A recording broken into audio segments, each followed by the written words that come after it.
Gil Martin here. Welcome, everybody, to today's episode of the Daily Packers Post. We have new videos dropping every day, Monday through Friday. So hit the like button and subscribe so you never miss an episode. You could also check out our website at thepackerspost.com for in-depth articles about the Green Bay Packers. We continue our position-by-position training camp preview today. 3 big questions facing the Packers at defensive end. And here is a position where we all know that Jeff Hafley, the defensive coordinator, wanted to get more pressure just from the front four at the beginning of last year. It did not happen, and he eventually had to adjust and make different changes as far as disguising pressure, stunts, blitz packages, all of those things. So how does that improve now, this year in 2025? The Packers certainly have to hope that it will. So question number 1, will Rashan Gary finally reach double-digit sacks? He has yet to do that in his career. The former Michigan star had 7.5 sacks last year. His career high, 9.5, so very close to that double-digit mark.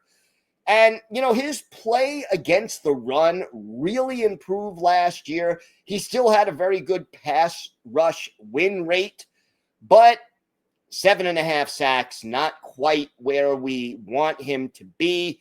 And, he did go to the Pro Bowl last year. The experts and the players recognized what he did.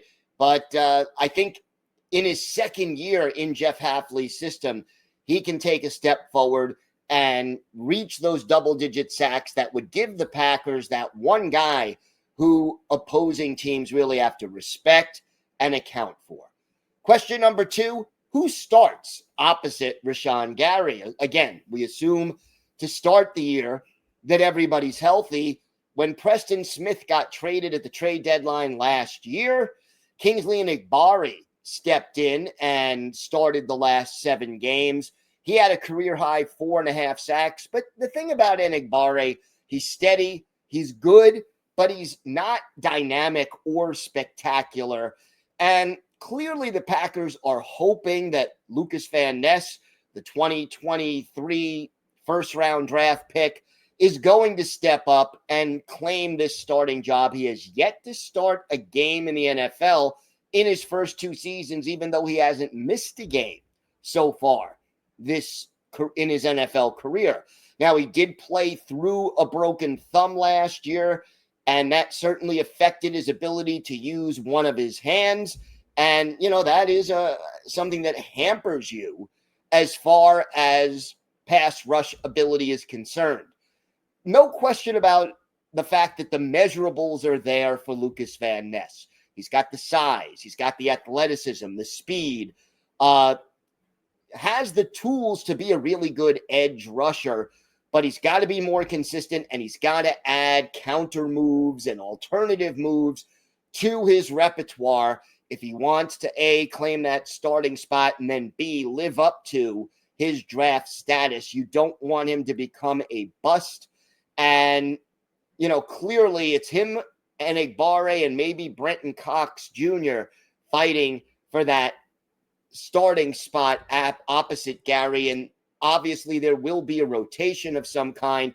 Last year there were 4 players in the rotation. That brings us to our third question at defensive end. Who else fills out the rotation? We mentioned Brenton Cox. He had a great close to the season. Didn't really see the field until those final 7 games after Preston Smith was traded. And yet, what he did was made 4 sacks in those final 7 games, showed a lot of promise. 4 sacks in 7 games while playing just 35% of the defensive snaps in those games. Look, Brenton Cox was an undrafted free agent, but he has the raw talent. He could have been a day 1 or day 2 draft pick, according to most scouts. There were some off-the-field issues that prevented that from happening.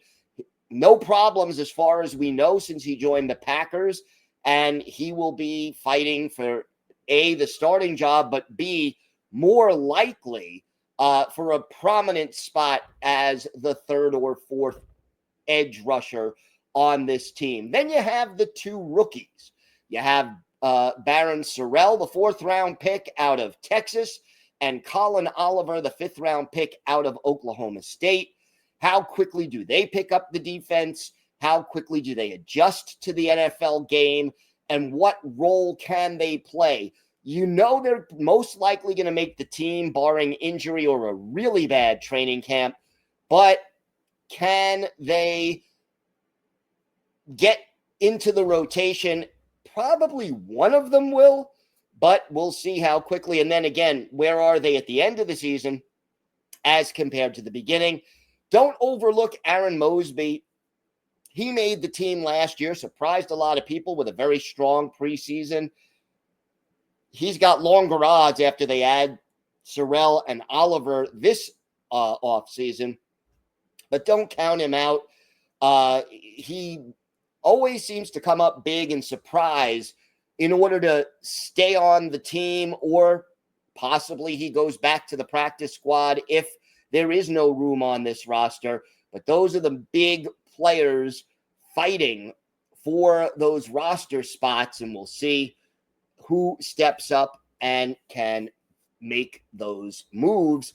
Don't also forget about Deslin Alexandra. He is also in the mix. Don't forget to check out our website at thepackerspost.com for in-depth articles about the Packers. Hit the like button and subscribe here on YouTube so you never miss an episode. I'm Gil Martin. Thanks for watching today's episode of the Daily Packers Post. Have a great day. And, of course, go Pack Go.